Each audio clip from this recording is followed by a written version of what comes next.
Ya leo tupo katika movie inayoitwa Mji wa Dhambi, na leo kulikuwa na kikao cha familia moja hivi ambacho mzee wao alikuwa ameita familia yake kwa ajili ya kuongelea vitu fulani ambavyo vilikuwa vinamkera sana na vinatokea kwenye familia yake. Kwa hiyo leo alikuwa amewaita ili kuja kuwaelekeza na kuambia kwamba jamani, mimi kuna vitu wasivipendi. Lakini kabla ya kuongea mama mtu akadakia na kumwambia hiyo ndo shida yako. Kila unapoanzisha vikao unakuwa uende kwenye point. Unazunguka na kuwa na vitu vingi. Kwa nini usiongee kitu ambacho umetuitia? Kutokana na hichi mzee alikasirika na kumwambia wewe mwanamke, mara nyingi sana unakuwa unapenda sana kunipinga. Nataka ujue kwamba hichi kikao nimeita kwa ajili yako.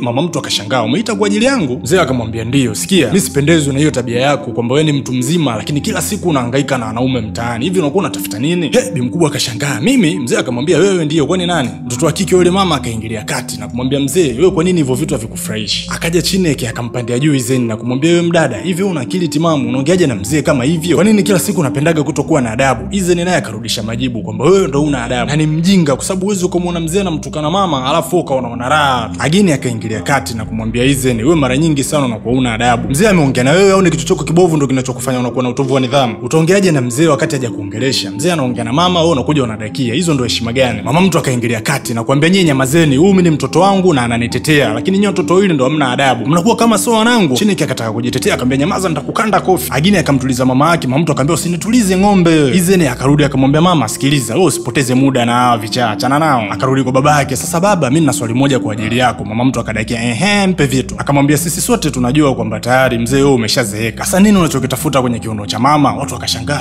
mtoto anaongea nini? Mzee akamwambia wewe mtoto, hivi unasikia ujinga unaosema kweli? Na shida wewe mtoto ni kwamba tabia zako ni kama tabia za mama yako na ndio maana unamtetea kila saa. Mama mtu akaingilia kati na kumwambia jibu maswali. Mzee akawa anadakia kwamba najibu maswali gani? Sasa baada hapo ukaanza kuubishani na wakawa waelewani. Mama akawa na mind baba na mind Izeni, na badala ya kikao ukawa ni ugomvi, wakaanza kushikana, huyu kamshika huyu kamshika vile, na ikawa tena sio kikao bali ni ugomvi. Na baada hapo Chemeka alirudi mjini kwa mume wake, na siku ya leo alikuwa na furaha sana kwa kupata mtoto wao wa kiume. Mume wake akafurahi sana na kumshukuru mke wake, mke wangu nimefurahi nini bla bla kibao kama jinsi wanaume tulivyo. Na hata Chemeka alifurahi na kufarijika sana. Kwa hiyo akaendelea kuenjoy nini mixa makisi hapa na pale. Sasa wakati huo akiwa anaendelea na mahaba yao, ghafla akasikia mlango unagongwa. Mshikaji akauliza wewe itakuwa ni nani? Chemeka akamwambia wewe itakuwa ni mama amekuja kututembelea. Jamaa akasema basi sawa, ngoja nende nikafungue. So mshikaji akainuka na kwenda kucheki nani ambaye alikuwa amekuja. Mshikaji kufika alivyofungua akashikwa na butwa. Ni kweli alikuwa ni mama, lakini alishangazwa sana na jinsi alivyokuwa amevaa. Ile mama mtu alikuwa ni mchangamfu sana. Akamuulizia binti yake alipo. Mshikaji akamkaribisha na kumuelekeza, japo jamaa alibaki na mawazo sana juu ya ile mama alivyovaa. Siku iliyofuata mshikaji akamuita mke wake kwa ajili ya kuja kukaa kikao. So mke wake akatoka kwa ajili ya kuja kumsikiliza jamaa, na Chemeka alionekana akiwa na furaha sana. Akamuuliza jamaa, inakuaje leo, tunakula nini? Lakini mshikaji alionekana akiwa hana furaha kabisa. Jamaa akamuuliza mke wake, hivi unaona mavazi aliyovaa mama yako ni sawa? Chemeka akawaza na kumwambia kwamba sikia, achana naye kwa sababu yule kwanza ni mama. Ila jamaa akuelewa kabisa, akamwambia usiniambie hivyo, unajua yule ni mtu mzima, tena ni bibi wa mtoto wetu, anashindaje kuonyesha heshima? Mke wake akamwambia achana nayo maswala. Mshikaji akaona okay sawa, kama unaona ni sawa haina shida. Sasa siku iliyofuata ikabidi wamfanyie party bi mkubwa, akamuitia majirani, jamaa na marafiki ili waweze kumtambulisha. Basi wakaongea, wakafurahi na sherehe ikafana sana. Sasa kijijini tunamuona mzee alikuwa amekuja kutembelewa na binti yake Agini ambaye alikuwa akimpenda sana. Wakaongea, wakafurahi na wakacheka sana, lakini baada ya muda kidogo stories zikiwa zinaendelea, mzee akaonekana kama anasizi fulani hivi. Binti yake Agini akashangaa na kuona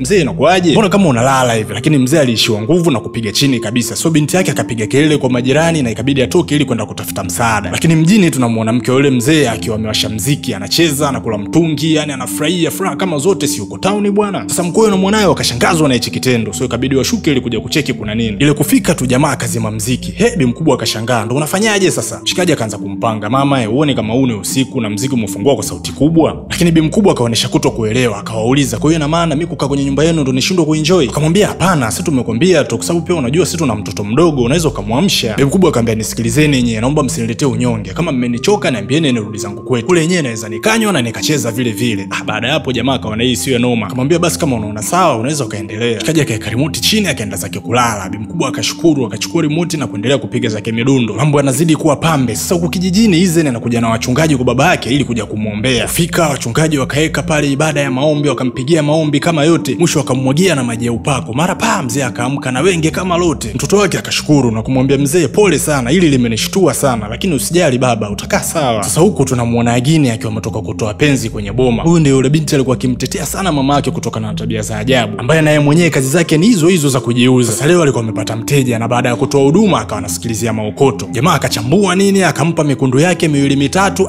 Basi dada akafurahi, akamhakikishia kwamba kwamba muda wote atakaotaka huduma basi yeye afanye kumcheki tu, mambo yatakuwa poa. Sasa usiku mmoja tunamwona Chemeka akiwa amemka usiku wa manane na akitafuta huku na kule, sababu alikuwa hajui mume wake yuko wapi. Sasa hii ilimpa mshangao na maswali mengi sana, ikabidi aendelee kumtafuta. Baada ya muda akaonekana mshikaji akitokea sehemu fulani isiyojulikana, alafu alikuwa kama anazugazuga hivi. Mke wake akaanza kumshangaa, "Hii wewe umetoka wapi?" Ikabidi watoke na kwenda kuyaongelea pembeni. Chemeka akamuuliza, "Kwani ulienda wapi usiku wote?" Jamaa akaanza kujitetea kwamba mimi nilikuwa nje tu napunga upepo, mara naangalia usalama. Basi sawa, mke wake akaona sio kesi, kama vipi tukapumzike. Wakaondoka zao kaenda kulala. Sasa siku iliyofuata mshikaji akamfuata mkewe na kuanza kumwamshia, "Wewe kwa nini umemwachia mama atoke? Yeye akipata matatizo kwani hujui kwamba yule ni mgeni?" Mke wake akashangaa na kumwambia, "Mzee, kwani hujui kwamba yule ni mtu mzima? Na hata hivyo ameshakaa ndani sana, alafu istosha anatokea kijijini. Kwa ni lazima anaenda kupunga upepo." Hii mshikaji akaja juu na kumwambia, "Ha, kwa hiyo ina maana wewe ndo masuala yako kwamba mimi kila ninavyotoka unakuwa unamwachia bi mkubwa aende akatembee, si ndio? Alafu kwa nini unamuita yule mtu mzima? Uone kama unamshushia heshima." Chemeka akashangaa. Akamuuliza, "Mume wangu, mbona kama unaongea vitu ambavyo sikuelewi? Acha masiara bwana. Yule ni mama." Jamaa akasema, "Hapana, hawezi kuwa mama. Inawezekana pia naye akawa mdogo kuliko."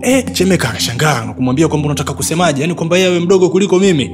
Huko unafika mbali. So ili swala liliishi hapo, lakini mshikaji alionyesha tabia ambazo zilishindwa kueleweka kabisa. Na huo ndo mwisho wa sehemu yetu ya kwanza. Tukutane tena katika episode yetu ya pili na movie yetu inakwenda kwa jina la Mji wa Dhambi. Endelea kutufuatilia YouTube kupitia Joflix Studios. Pia usisahau kulike, subscribe na kucomment. Kwenye kipaza ulikuwa na Ocho Media Brand OMB. Bye bye.